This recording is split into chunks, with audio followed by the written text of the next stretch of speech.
Well, we're at the historic red bridge that crosses over the Similkameen River in Keremeos. And take a look at this view.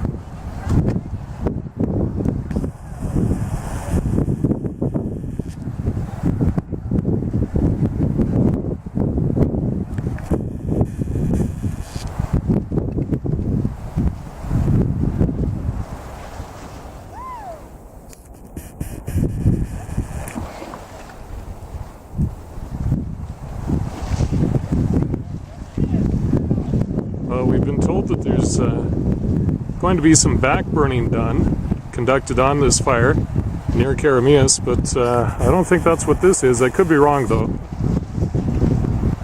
Looks a little too rugged for back burning, but I don't know.